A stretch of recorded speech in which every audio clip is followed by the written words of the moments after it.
IRI हमेशा एक अलग तरीके से चीज़ों को देखता है। मैं शुरुआत से प्राइवेट यूनिवर्सिटीज़ में पढ़ा। एंटरप्रेन्योरशिप को भी काफ़ी अपलिफ्ट कर रहा है। बच्चों को पता ही नहीं है करना क्या है। थोड़ी सी मेहनत करके आप एसआरएफ की तैयारी कर लो, थोड़ी सी मेहनत करके आप जेआरएफ की तैयारी कर लो, फाइनेंशियल स्टेबिलिटी तो आ ही जाएगी। उसके अलावा आपके पास 50 दरवाजे और खुल जाएंगे। नमस्कार दोस्तों, स्वागत है आप सभी का हमारे YouTube चैनल एग्रीमेंटर्स पर। आज के इस पहले पॉडकास्ट में आप लोगों का स्वागत है और इसमें हम दो आईआरआई के महान पीएचडी महारथी स्टूडेंट, एक प्रकार से अगर हम बात करूं तो मैं अभी रिसेंटली आपके सामने जो बैठे हैं रोहितास दूधवाल और सुधीर चौधरी, ये दोनों ही आईआरआई से पीएचडी कर रहे हैं, जहां पर मैक्सिमम जो एग्रीकल्चर के एस्पिरेंट्स होते हैं उनका सपना होता है पहुंचने का, लेकिन ये दोनों ही वहां पर पहुंच चुके हैं। तो इनकी जो आईआरआई की जर्नी है, उसके बाद आईआरआई में कैसे ये लोग पहुंचे और नेक्स्ट इनका किस प्रकार से इन्होंने अपने प्रिपरेशन को कंटिन्यू किया और उस लेवल पर पहुंचने के बाद उन्होंने उस प्रिपरेशन को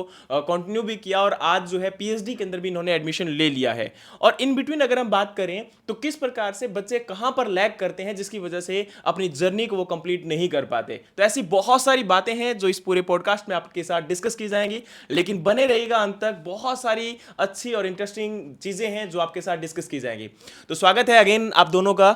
और सबसे पहले आप जो है अपनी आईआरआई की जर्नी को डिस्कस करिए कि किस प्रकार से आपकी आईआरआई की जर्नी रही और क्या आपका जो है इसके अंदर पहुंचने में किस किस पर्सन का इंपॉर्टेंट रोल रहा। First of all thank you so much sir for inviting us on your platform.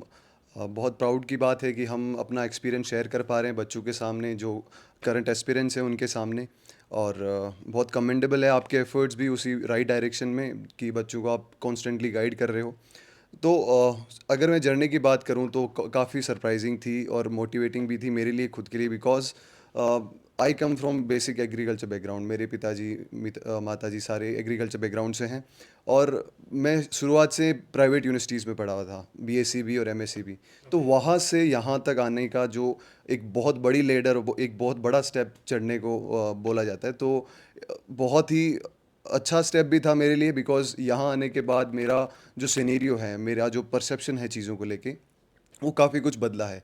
Because आप जब यहाँ आते हो तो आपको पूरे इंडिया के टॉप लेवल एकेडमिक में जो बंदे होते हैं, जिन्होंने सबसे अच्छा परफॉर्म करा होता है, टॉप रैंकर्स, वो आपके साथ क्लास में बैठे होते हैं। और जब आप उनके साथ बैठते हो तो आपको चीज़ों में अलग लेवल ऑफ क्लैरिटी मिलती है।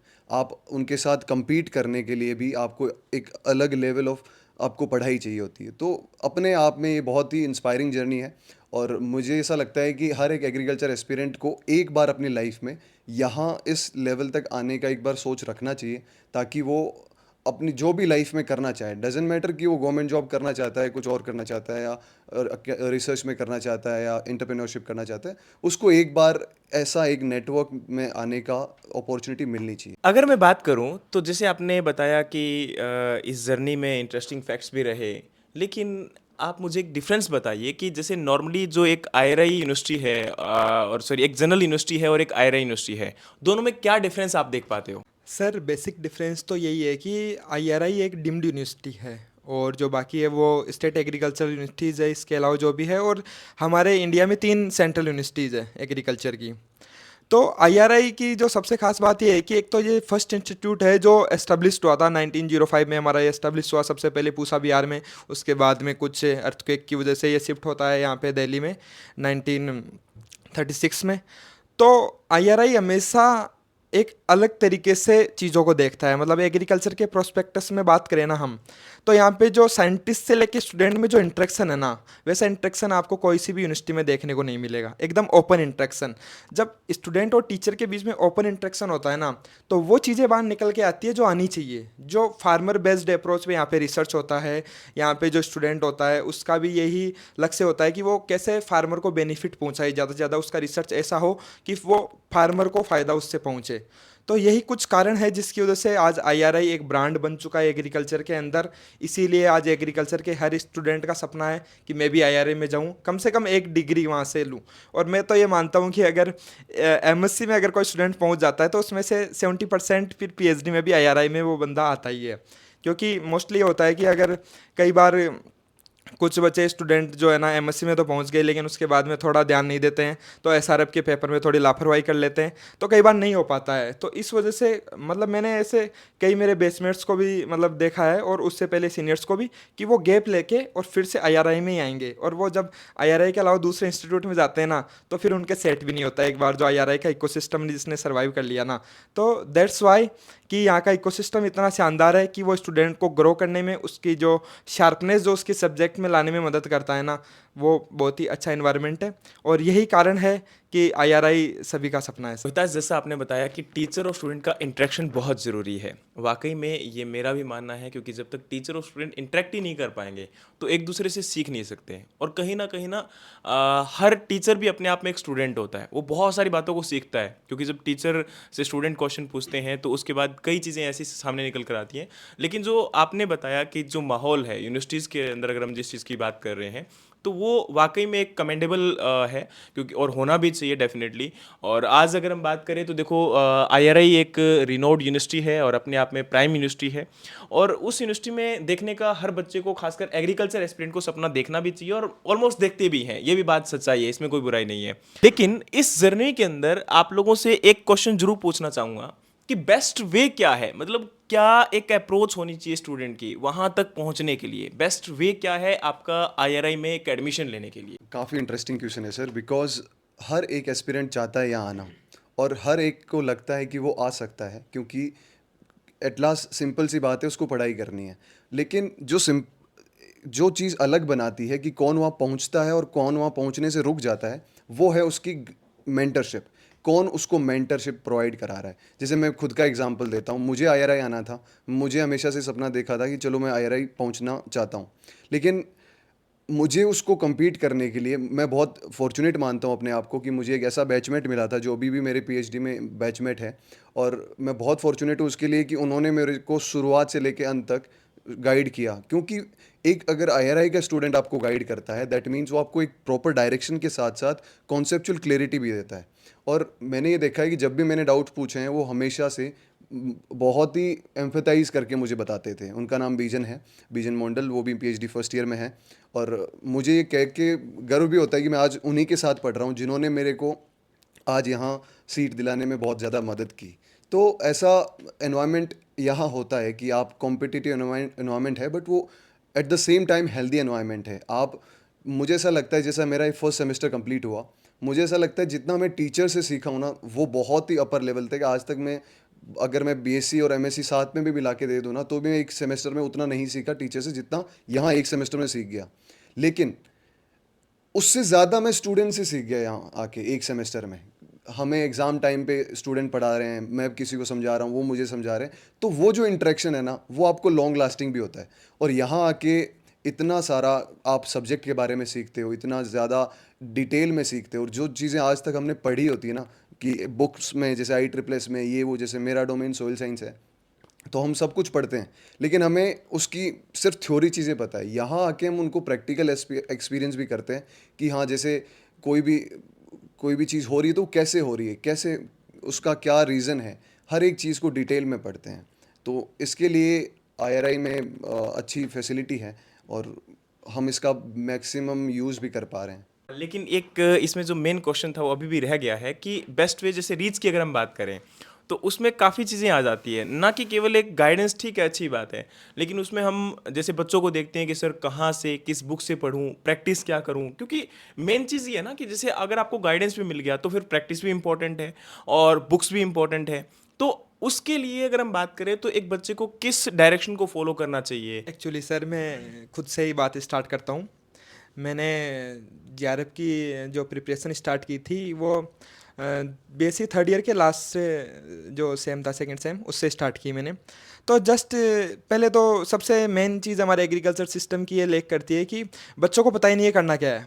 ले लिया एडमिशन बीएससी में, ठीक है, क्या कर रहे हैं पता नहीं, ठीक है, आप एडमिशन ले रहे हो, 1-2 साल आप कॉलेज लाइफ आपको एंजॉय करनी चाहिए, बिल्कुल कोई गलत नहीं है उसमें, करनी भी चाहिए बिल्कुल। लेकिन प्रॉपर अगर आप सीनियर्स के टच में रहोगे, आप मतलब आपके टीचर्स के टच में रहोगे, तो वो आपको बताएंगे कि आगे एमएससी में एडमिशन कैसे लिया जाता है। तो बेसिकली मैं राजस्थान से हूँ, तो राजस्थान का हमारा स्टेट का एग्ज़ाम होता है, और दूसरा ऑप्शन था आईसीआर का। मेरा जीआरएफ में फर्स्ट टाइम जब मैंने जीआरएफ का सोचा तो मैंने फेलोशिप को देख के मैं जीआरएफ का सोचा था। एमएससी में एडमिशन लेने के लिए मैं स्टेट की भी तैयारी कर सकता था, लेकिन एक तो एग्रोनॉमी में इंटरेस्ट था मेरे को, और दूसरी ये चीज़ थी कि हमें वहाँ पे फेलोशिप मिलेगी तो हम फैमिली पे डिपेंड नहीं रहेंगे। क्योंकि एक मैं मानता हूँ कि अगर आप 21 साल के से ज़्यादा हो गए हो तो आप फिर खुद इतने काबिल बन जाओ कि आप कम से कम खुद कमा सको, घर वालों को तो ना देश को, लेकिन आप खुद कमा सको, इतने तो काबिल आप बनो। तो उसी को देखते हुए मैंने तैयारी स्टार्ट की। तो सबसे पहले हम तैयारी करते हैं तो हम या तो यूट्यूब पे सर्च करेंगे कि how to prepare for that examination, या फिर हम बेसिकली हमारा कोई सीनियर अगर पहले से सक्सीड हुआ है तो हम उसके पास जाएंगे। तो मेरे ऐसे ही एक सीनियर थे, उन्होंने जीआरएफ में हुआ था, तो मैं उनके पास उनसे बात की मैंने। तो बात करते ही उन्होंने मेरे को एक लंबी लिस्ट बता दी किताबों की। उन्होंने 15 मेरे को किताब उस टाइम पे मैं उन्होंने मेरे को कहा, उन्होंने वो भी किताब भी फ़ोन पे नहीं बताई, मतलब वो बोले कि व्हाट्सएप पे मेरे को मैसेज ड्रॉप कर दो, मैं आपको बुक्स भेजता हूँ। उन्होंने 15 बुक्स की लिस्ट दे दी मेरे को। अब कोई बच्चा जो कि अभी थर्ड ईयर में है, अब तक सिर्फ सेमेस्टर के लिए पढ़ रहा था, वो 15 बुक्स देख के वैसे ही डिप्रेस्ड हो जाए कि कैसे हो पाएगा। तो मैं भी यही सोचा कि नहीं, मुश्किल है, नहीं हो पाएगा, अपने से 15 बुक्स कैसे पढ़ेंगे हम, अब तक सिर्फ सेमेस्टर के 5 पेज के नोट्स पढ़ के पास हो रहे थे, तो हम आगे कैसे करेंगे। तो उसके बाद में यूट्यूब पे मैंने लगातार वीडियो सर्च किए, तो सब वीडियोज़ में यही कि सब आ रहे थे, जो भी मतलब जो आईआरआई के टॉपर्स थे मैंने उनको भी सुना। सब कोई भी ऐसा नहीं था जिसने 15 बुक से कम बताई बताई, तो 1-2 बुक्स कम बता दी होगी, 13-14, लेकिन लिस्ट वही थी 10 से 15 के बीच में। तो काफ़ी चैलेंजिंग लगा, लेकिन मैंने सोच लिया कि नहीं, अब तो करना ही है। तो मैंने धीरे धीरे स्टार्ट किया। फिर जैसे स्टार्ट किया मैंने बेसिक बुक्स से स्टार्ट किया, फिर उसके बाद में पढ़ना स्टार्ट किया। तो मैंने एक चीज़ पाई कि खुद को ही आप ग्रूम कर सकते हो, आप खुद को ही आपको फाइंड करना होता है कि आप कैसे मतलब प्रिपरेशन करना है। सीनियर्स ये बता दिए कि ठीक है ये बुक्स पढ़ना है, कोई भी ये नहीं बताता है कि इस बुक्स में भी क्या पढ़ना है आपको। अब कोई भी बुक है ready and ready, by the way मैं एग्रोनॉमी से हूँ तो उसमें बेसिक बुक है रेडी एंड रेडी, तो रेडी एंड रेडी में भी कितना पढ़ना है आपको, कौन सा पोर्शन पढ़ना है, कौन सा छोड़ना है। मैंने स्टार्टिंग में पढ़ा, मैं उसके अंदर रिसर्च पेपर्स के कुछ एक्सप्लेनेशन के लिए वो डाल रखे थे, मैंने उनको भी याद कर दिया। बाद में मैं किसी से सीनियर से बात कर रहा था तो उन्होंने बताया कि ये तो नहीं पढ़ना, इसको याद नहीं करना, यहाँ से क्वेश्चन नहीं आना होता है, वो सिर्फ आपको एक्सप्लेन करने के लिए पेपर से सोर्स उठा के वहाँ पे डाला हुआ है। तो ये चीज़ें लेक करती है, तो बच्चा जब तक मतलब टाइम निकल चुका होता है और गलत चीज़ें पढ़ लेता है। तो मैं मानता हूँ कि जीआरएफ इतना ज़रूरी है कि उसमें आपको प्रॉपर गाइडेंस चाहिए, आपको बताने वाला कोई ना कोई मेंटर होना चाहिए जो आपको ये बताए कि आपको क्या पढ़ना है, क्या नहीं पढ़ना है, कहाँ से पढ़ना है, कितना पढ़ना है, और पढ़ना आपको ही है, जो बेसिकली चीज़ है। और उसके अंदर भी ये है कि जैसे अब बुक है कोई भी, तो जैसे उसके अंदर ये रखिए कि कम से कम बुक पढ़े आप। जैसे मैंने उसके बाद 15 बुक थी, मैं खुद आज मैं आपके प्लेटफॉर्म के थ्रू बताना चाहूँगा कि उस 15 में से मैंने सिर्फ 6 बुक्स पढ़ी थी। और उसके बाद में भी मेरी जीआरएफ के अंदर ऑल इंडिया रैंक 8th आई थी, और अभी एसआरएफ में मेरी ऑल इंडिया रैंक 3rd है। तो ये सब इसलिए हो पाता है कि आप एक अपना खुद का लक्ष्य बनाए और आपको कैसे पढ़ना है, फिर आप खुद उसको डिफाइन करें। अगर आपको अच्छा मेंटर मिलता है तब वो चीज़ पॉसिबल हो पाती है। रोहितास, आपका मुझे एक चीज़ ज़रूर पूछना है, क्योंकि सुधीर तो अभी गए हैं, लेकिन आपको काफ़ी लंबा टाइम हो चुका है ना आईआरआई के अंदर। तो जैसे ना हर एक इंस्टीट्यूट का अपना एक काला सच भी होता है। मैं ऐसा तो नहीं कहूँगा कि है ना आई वीडियो में डाल दिया जाए कि आईआरआई का काला सच है, लेकिन एटलीस्ट इतना ज़रूर पूछना चाहूँगा कि मतलब जैसे हर चीज़ लैक होती है ना हर एक जगह पे, तो आप लैक क्या करते हो और आप एंजॉयमेंट के लिए क्या करते हो? मेरे को दोनों चीज़ें, क्योंकि देखो एक होता है ना कि इंटरेस्टिंग चीज़, अरे यार हम पढ़ने के लिए तो ठीक है कर रहे हैं, लेकिन वो भी बताओ ना एक फन फैक्ट क्या है कि वहाँ पर जाने के बाद क्या चीज़ें हैं जो इंटरेस्टिंग भी हैं और क्या चीज़ें हैं जो आप लोग लैक भी करते हैं। ये तो बहुत थोड़ी अंदर की बात भी हो जाएगी लेकिन सर बहुत ही मज़ेदार बात है। लेकिन मैं एक बात बताना चाहूँगा सर, लगता है सबको देख के कि आईआरआई में सफ़ेद मतलब बहुत चीज़ें देख के कि, लेकिन वहाँ भी स्टूडेंट बहुत चीज़ें लेक करता है। मतलब मैंने देखा है कि जितना आईआरआई के स्टूडेंट परसिस्टेंट है ना, उतना कोई स्टेट एग्रीकल्चर यूनिवर्सिटी का नहीं है। इवन बहुत बार ऐसा हुआ है कि बेसिक फैसिलिटीज़ को भी लेक करता है आईआरआई का स्टूडेंट, लेकिन उसके बावजूद भी वो इस चीज़ का रिग्रेट नहीं करता। वो वहाँ पे भी उतने ही अपने जोश और होश से उतनी ही अपनी स्टडी को कंटिन्यू रखेगा जितने उसको पूरे रिसोर्सेज मिलेंगे तो भी। और फन फैक्ट तो ये है कि सर आईआरआई में मैंने एक चीज़ ऑब्जर्व की है कि जैसे स्पोर्ट्स वगैरह को लेके वहाँ पे जा थोड़ा कम है। मतलब इवन देखोगे आप तो स्टूडेंट सब अकेले जाते हुए ज़्यादातर दिखेगा, अपने रिसर्च में पूरा बिजी रहेगा, अपनी स्टडी में पूरा वो टाइम देगा। मतलब सब एक्टिविटीज़ करते हैं मिला के, लेकिन मोस्टली स्टडी मतलब 80% स्टूडेंट्स ऐसे ही होते हैं जो ओरिएंटेड ओनली स्टडी को लेके होते हैं। 20% ज़रूर ऐसे होते हैं जो अदर एक्टिविटीज़ को भी एंजॉय करते हैं टाइम से टाइम, जैसे सुधीर सर है। हाँ, बिल्कुल पूरा आनंद लेते हैं हर चीज़ का, कोई भी प्रोग्राम हो कैसे मस्ती करनी है, और करना भी चाहिए। मैं तो ये मानता हूँ कि चलो स्टडी एक पार्ट है, आप उसको बिल्कुल ऐसा ना समझे कि सिर्फ हमें पढ़ाई करनी है। और मैंने एक चीज़ और ऑब्जर्व की है, मैं प्लेटफॉर्म के थ्रू बताना चाहूँगा कि सर जो बच्चा स्टूडेंट पढ़ाई के साथ साथ जो एन्जॉयमेंट में फुल इंटरेस्ट लेगा, जो स्पोर्ट्स में फुल इंटरेस्ट लेगा, या अदर एक्टिविटीज़ में जो भी एक्टिव होगा ना, वो हमेशा पढ़ाई में हमेशा साथ निकलेगा।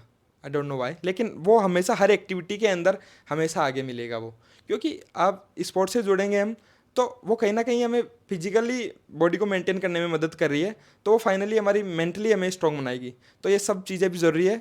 मैं सबको ये बोलना चाहूँगा कि ठीक है, पढ़ाई लिखाई अपनी जगह है, लेकिन अपनी हेल्थ का भी ध्यान दे, और मतलब स्पोर्ट्स से कनेक्टेड बिल्कुल रहे। आपको अगर बिल्कुल आप अगर 50-60 की एज में जाके भी आप अपने आप को यंग दिखाना चाहते हैं तो स्पोर्ट्स से आपको कनेक्ट रहना ही पड़ेगा। जैसे स्पोर्ट्स की बात करें तो रिसेंटली ये जो एक्चुअल मैं बता दूं कि अभी रिसेंटली इन लोगों ने एक अपने लेवल पर एक प्रीमियर लीग जो है इन्होंने स्टार्ट की थी।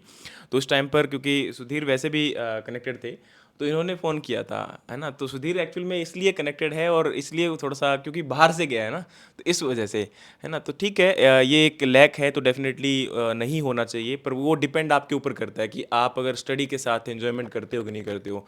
ये कहीं ना कहीं आईआरआई का एनवायरनमेंट आपको अलाउ इस प्रकार से कर देता है क्योंकि वहाँ पे स्टडी आपको फोकस कर रही है, लेकिन वो फिर कहीं ना कहीं खुद पे भी डिपेंड होता है। जैसे सुधीर अगर नहीं बदला तो आप भी नहीं बदल सकते हो है ना। चलिए, तो अभी एक चीज़ मैं आप लोगों से और पूछना चाहूँगा कि जैसे हम लोग, जैसे आपने बुक्स के बारे में गाइड किया कि बुक्स को कैसे, है ना, लेकिन अब जैसे होता है कि प्रेजेंट टाइम में सर स्टार्ट कहाँ से करें। बेसिक से ठीक है आपने बोल दिया, लेकिन अब हर एक एस्पिरेंट जो है, कोई आपका जेआरएफ एग्रोनॉमी से है, कोई सोइल से है, कोई पैथोलॉजी से है, तो किस स्ट्रीम को चूज़ करें। आईआरआई किस चीज़ को प्रमोट कर रही है अभी प्रेजेंट टाइम में। आईआरआई के अंदर आपको देखकर क्या लगता है कि आईआरआई मतलब किस चीज़ों को ज़्यादा फोकस कर रही है। गवर्नमेंट जॉब को फोकस कर रही है, एंटरप्रेन्योरशिप को फोकस कर रही है ना, किन चीज़ों के ऊपर ज़्यादा टारगेट। ये देखो, सबसे पहले स्टूडेंट के इंटरेस्ट पे डिपेंड करता है कि वो किस सब्जेक्ट को ज़्यादा पढ़ना चाहता है। जैसे किसी किसी सब्जेक्ट का ऐसा होता है, कोई कोई स्टूडेंट ऐसा होता है कि मुझे शुरुआत से क्लियर है सेकंड ईयर से कि मुझे इसी चीज़ की प्रिपरेशन करनी है। कोई मेरे जैसा भी होता है कि फोर्थ ईयर में आके भी पता चलता है कि हाँ चलो सोइल साइंस पढ़नी है नहीं पढ़नी है, या कोई बोलता है कि चलो फोर्थ ईयर में भी वो थोड़े जम्बल्ड अप रहते हैं।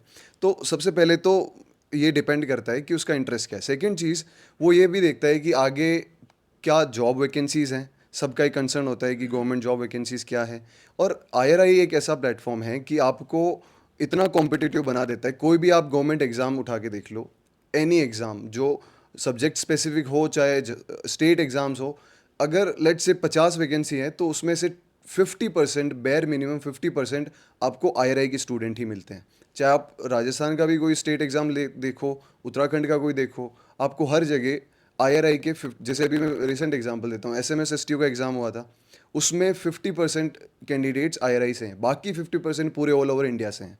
और इसके साथ साथ गवर्नमेंट जॉब में तो प्रमोट कर ही रहा है, लेकिन अभी आईआरआई का एक अच्छा डोमेन शुरू हुआ है कि वो एंटरप्रेन्योरशिप को भी काफ़ी अपलिफ्ट कर रहा है। डीन मैम भी उनको काफ़ी ज़्यादा प्रमोट कर रही है, बिकॉज देखो कि हम देखते हैं कि आईआईटीज़ के लोग, अब देखो पूरे ऑल ओवर इंडिया में उठा के देख लो, एग्री टेक के जितने भी स्टार्टअप्स हैं कौन शुरू कर रहा है, सिर्फ और सिर्फ आईआईटीज़ के बंदे, आईआईएम्स के बंदे।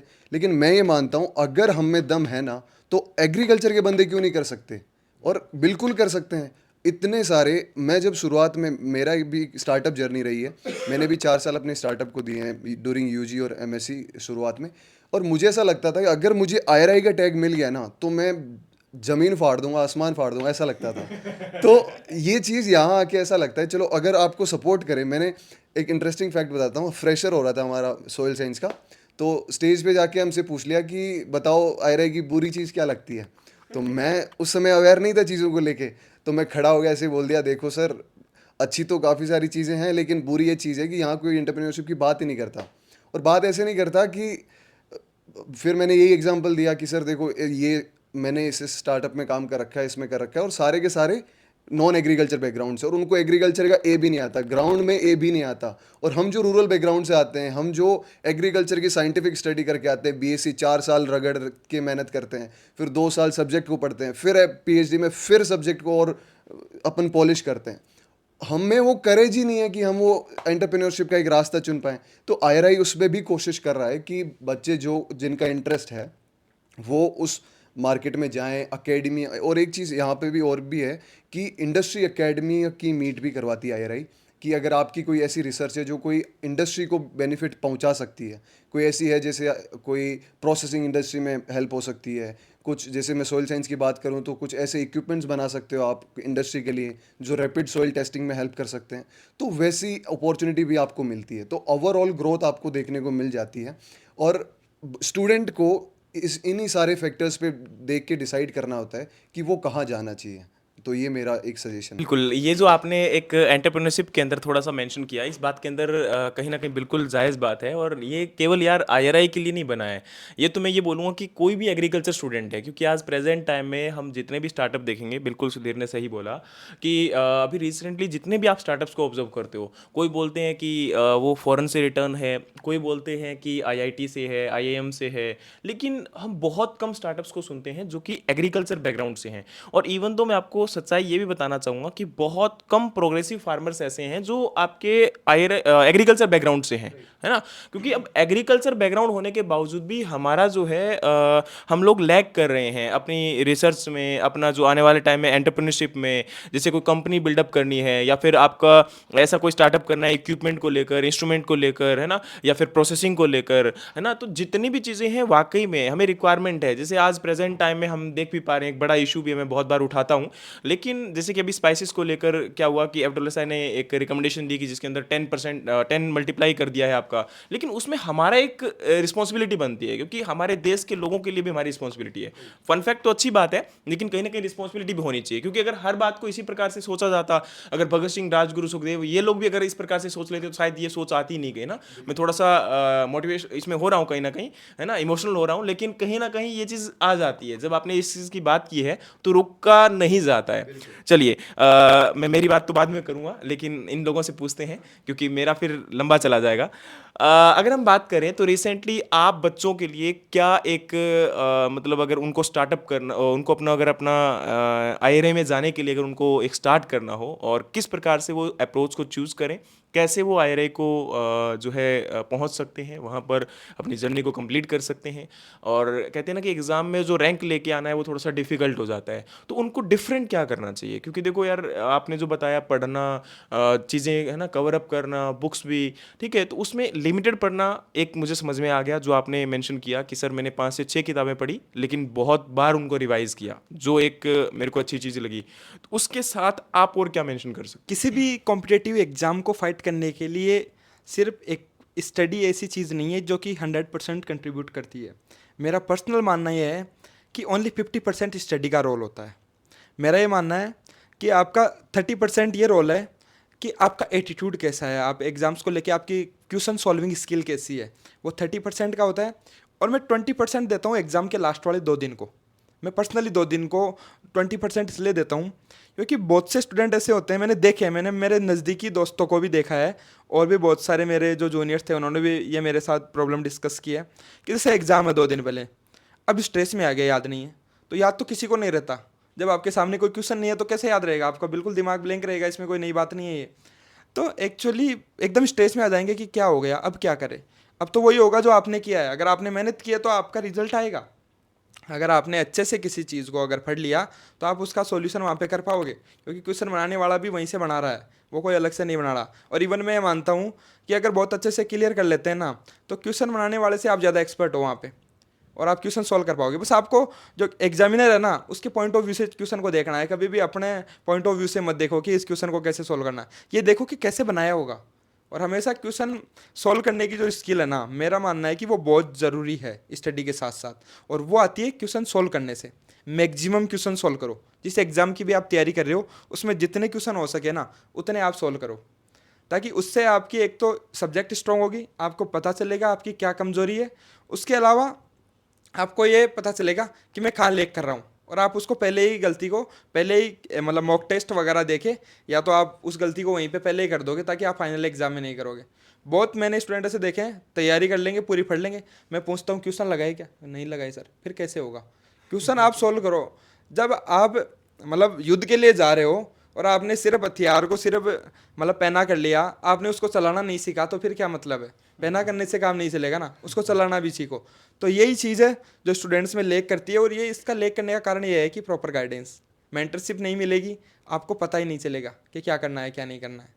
मैं तो ये मानता हूँ जैसे एग्रीकल्चर के अंदर जेआरएफ, मेरे को ये लग रहा है कि जेआरएफ पे फोकस भी कम है। जैसे जेआरएफ वगैरह एसआरएफ के लिए मतलब अब जैसे कोचिंग सेक्टर की बात करें सर, जैसे मतलब अब बड़ी बड़ी कोचिंग्स मिल जाएगी, जैसे फिजिक्स वाला हो गई नीट के लिए, मतलब वो तो मतलब इन पे अब फोकस करने की ज़रूरत है। मतलब कि इस सेक्टर के अंदर जैसे जेआरएफ के लिए लोग अब नंबर ऑफ जैसे कैंडिडेट है वो चाहते हैं कि हम भी जेआरएफ करें, क्यों नहीं चाहेगा कोई भी? आज इतनी बेरोजगारी हो गई है, मतलब जो सबको दिखाई दे रही है, उसमें कोई ये बात नहीं है नहीं दिखाई दे रही। अगर जेआरएफ आपको 12,000 रुपये अगर पर मंथ दे रही है, मतलब that is very much amount, मतलब बहुत बड़ी बात है। एक आपको पर डे के हिसाब से सर हम कैलकुलेट करेंगे तो 400 रुपये मिलते हैं, एक लेबर को 400 रुपये मिलते हैं, जब वो सुबह से शाम तक जब वो मजदूरी करता है तब उसको 400 रुपये मिलते हैं। और 400 रुपये अगर सरकार आपको पढ़ने के लिए दे रही है, इससे बेटर ऑप्शन क्या हो सकता है?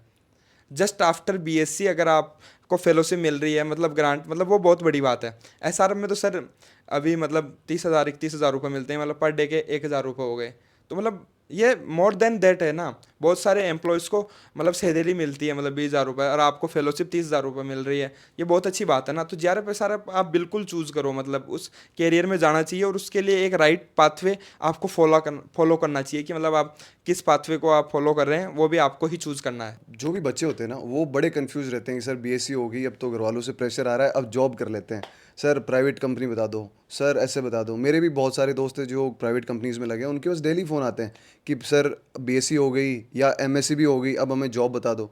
मैं उन सारे कैंडिडेट्स को ये कहना चाहता हूँ, अगर आप फाइनेंशियल स्टेबिलिटी देख रहे हो ना जॉब के लिए, ऑब्वियसली वही देख रहे हो, थोड़ी सी मेहनत करके आप एसआरएफ की तैयारी कर लो, थोड़ी सी मेहनत करके आप जेआरएफ की तैयारी कर लो, फाइनेंशियल स्टेबिलिटी तो आ ही जाएगी। उसके अलावा आपके पास 50 दरवाजे और खुल जाएंगे रिसर्च में जाने के। आपको आखिर में अगर कंपनीज में भी जाना है ना, तो भी एसआरएफ के थ्रू पीएचडी करके भी जाओ, तो भी आपको पे स्केल आपका डबल हो जाएगा। तो ये मैं ऐड करना चाह रहा था। बिल्कुल यार इनकी ना एक सोच मुझे देखो सबसे बड़ी बात ये है क्योंकि नॉर्मल अगर यूनिवर्सिटी का कोई स्टूडेंट है वो केवल ये बोलता है कि हमें केवल जॉब की तरफ सोचना चाहिए, लेकिन जो आपका यहाँ पर एक स्टिपेंड की आपने बात की है ना कि एक अमाउंट ऑफ जो है आपको मिल रहा है, वाकई में ये चीज़ एक कमेंडेबल है क्योंकि यूनिवर्सिटी की तरफ से आपको जब पैसा मिलता है आपके जेब में, जब एक प्रकार से हर महीने एक अमाउंट आ जाती है तो वो सैलरी का काम करती है, और हम उससे जो अपने एक्स्ट्रा रिक्वायरमेंट है उनको कंप्लीट कर सकते हैं। फैमिली पे हम लोग डिपेंडेंट नहीं रहते, और कहीं ना कहीं फैमिली हमसे मांगती भी नहीं है यार। 20-25 साल तक हम अगर कहीं ना कहीं आज इंडिया में वैसे भी तो बेरोजगार घूम रहे हैं ना, रील और इंस्टाग्राम पर ज़्यादा टाइम स्पेंड कर रहे हैं ना, तो डेफिनेटली उससे बेटर है कि तुम लोग थोड़ा सा पढ़ लो। लेकिन सबसे बड़ी चीज़ है ना जो आज यूथ के अंदर लैक हो रही है वो ये हो रही है कि ना यूथ कहीं ना कहीं ये बोल देता है कि हमसे तो हो ही नहीं पाएगा, इतने लाखों लोगों में हम लोग कहाँ एडमिशन लेंगे। तो जो पढ़ेगा उसका तो होगा, आपने जो बात बोली। और दूसरी बात practice, practice makes a man perfect. चलो यहाँ पर जरूरी नहीं कि कोचिंग इंडस्ट्री वर्क करे, लेकिन कहीं ना कहीं यूनिवर्सिटीज़ है अगर वो अपने प्लेटफॉर्म पर भी इन चीज़ों को प्रोवाइड करे तो भी पॉसिबल हो सकता है, लेकिन वो तो डेफिनेटली प्रोवाइड करवाएंगे नहीं। लेकिन यहाँ पर एक चीज़ रिक्वायरमेंट और भी है कि बच्चा अपने आप पर पहले ध्यान देना स्टार्ट करे, क्योंकि हम लोग क्या कर चुके हैं मार्केट के अंदर, इंस्टा और रील के ज़माने में इंस्टेंट हम लोग जो आपकी नॉलेज है उसके ऊपर ज़्यादा फोकस कर रहे हैं। हम लोग सोच रहे हैं कि अगर हमें किसी ने 1 मिनट में जो चीज़ समझा दी वो शायद हमारे लिए बेहतरीन है, तो वो एक मुझे लगता है कि लैक भी है कहीं ना कहीं, और उसमें ही ज़्यादातर आजकल स्टूडेंट अपना टाइम वेस्ट ज़्यादा करता है। लेकिन एक चीज़ और है जो मैं मेंशन करना चाहूँगा यहाँ पर, कि जैसे सुधीर ने मेंशन किया कि प्रेजेंट टाइम में अगर जैसे बच्चा अगर ये सोच के चले कि भाई मेरे पास एक सैलरी मिलने वाली है, एक अमाउंट मिलने वाली है, तो जितना वो गवर्नमेंट प्राइवेट जॉब के लिए डेडिकेट हो रहा है उतना ही अगर वो गवर्नमेंट इसमें भी अगर आपका डेडिकेट हो जाएगा जेआरएफ एसआरएफ के लिए, तो भी उसको एक अमाउंट मिलेगा ना, उसको पैसा मिलेगा ना, तो वो बिल्कुल एक जायज़ बात। आप अगर प्राइवेट जो कंपनी में जाते हैं ना रोहिता जी, तो उससे आप एक बार अपनी दिनचर्या पूछ लो। वो 9 to 5 जॉब करता है, उसका शाम तक गला बैठ जाता है। या तो कोई बीएससी लेवल पे कहाँ जाओगे आप? टेलीकॉलिंग में जाओगे बहुत, या फर्टिलाइजर बेचोगे या पेस्टिसाइड बेचोगे, क्या करोगे? इससे ज़्यादा बहुत ज़्यादा ऑप्शंस नहीं बचते ना, बिकॉज लो लेवल इनकम है आपके पास, 17 18 20 हज़ार से आप शुरू करते हो।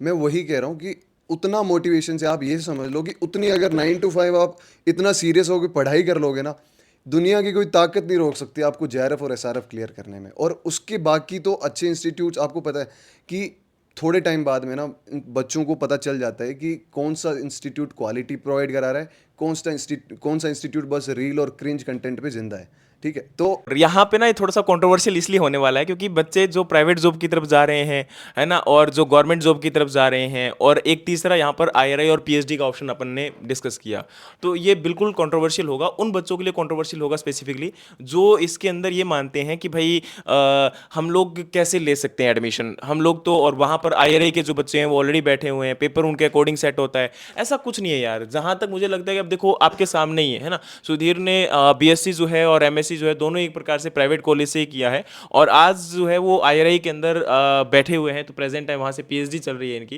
तो ऐसा नहीं है कि यार आप नहीं कर सकते हो, हर कोई कर सकता है। और दूसरी बात, आपने प्राइवेट जॉब की बात की, तो जितना टारगेट वहाँ पे सेट होते हैं उतने ही टारगेट मेरे को लगता है आप यहाँ पे सेट कर लो तो इस एग्जाम को क्रैक कर लोगे ना, क्योंकि वहाँ पे हर रोज आपको एक टारगेट मिलता है कि आपको इतना आज पेस्टिसाइड सेल करना पड़ेगा, इतना इस महीने करना पड़ेगा, इतना सीड बेचना पड़ेगा, और वही टारगेट यहाँ भी बनाए जा सकते हैं। बिल्कुल आपकी बात सही है। चलिए, तो इस सेशन में थोड़ा सा एक एंड में आप लोगों से ये पूछना चाहूँगा कि आपका जो भी जर्नी चल रही है, आपका पीएचडी चल रहा है, उसके बाद आपके जो फर्दर फ्यूचर गोल्स क्या हैं? ऑफ कोर्स आगे मतलब रिसर्च का ही है या फिर टीचिंग का है, मतलब जितना हो सके, क्योंकि मेरे को स्टार्टिंग से ही थोड़ा ऐसा रहा है कि मतलब कि बच्चों के साथ जुड़ के रहे हमेशा, स्टूडेंट्स के साथ। मतलब मैंने बहुत सारे मेरे जूनियर्स थे, उनको भी बहुत गाइड किया है, तो मतलब एक अच्छा लगता है, वहाँ से फील आता है कि आप अगर ज़िंदगी में कुछ ना कर सको तो कुछ ऐसा कर दो कि आप कम से कम, अगर आप 5 स्टूडेंट भी गाइड कर रहे हो ना, वो भी बड़ी बात है। मतलब आपने कुछ, आपके पीछे कुछ लोग खड़े कर दिए, मतलब जो आपकी वजह से, मतलब आपने उनको एक रास्ता दिखाया और वो आपके रास्ते पे चल रहे हैं,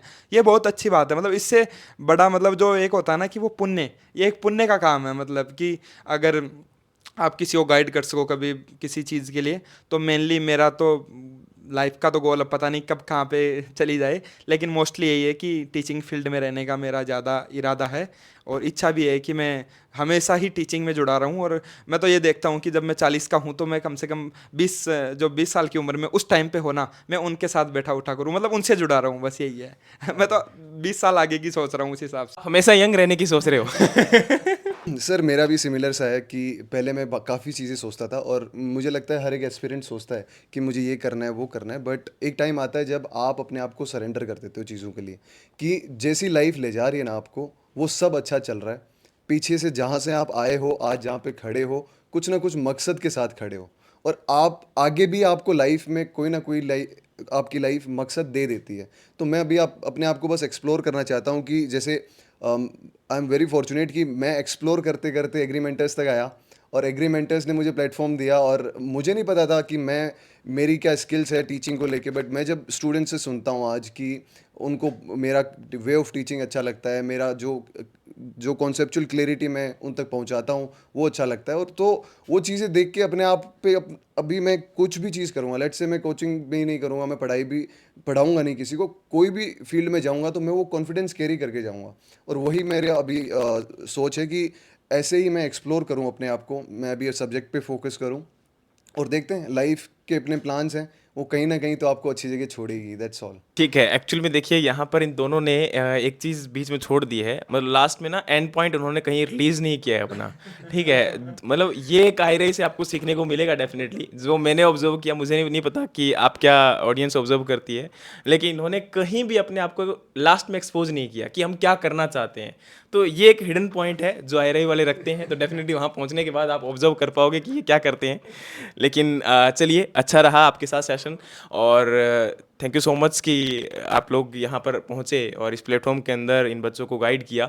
लेकिन आप लोगों को एक चीज़ मैं मेंशन करना चाहता हूँ कि अभी आगे आने वाले टाइम में हम इस चैनल के ऊपर, इस प्लेटफॉर्म के ऊपर और भी बहुत सारे पॉडकास्ट आपके साथ लेकर आएंगे, कुछ अच्छे लोगों के साथ, कुछ इनोवेटिव लोगों के साथ, और कुछ ऐसे लोगों के साथ जो अपनी लाइफ के अंदर बहुत अच्छे मुकाम पर पहुंच चुके हैं। लेकिन उसके लिए एक चीज़ मैं आपको और मेंशन करना चाहूँगा कि पूरा इंटरव्यू हमारा ऐसा है जिसके अंदर ना कहीं पर हमने मतलब अनसेंस मतलब इसके अंदर किसी प्रकार से कोई एडिटिंग नहीं है, कोई किसी प्रकार का कोई मतलब कट नहीं है, क्योंकि रीज़न ये है कि हम ये चाहते हैं कि एक अच्छी और एग्जैक्ट चीज़ आप लोगों के साथ पहुंचे।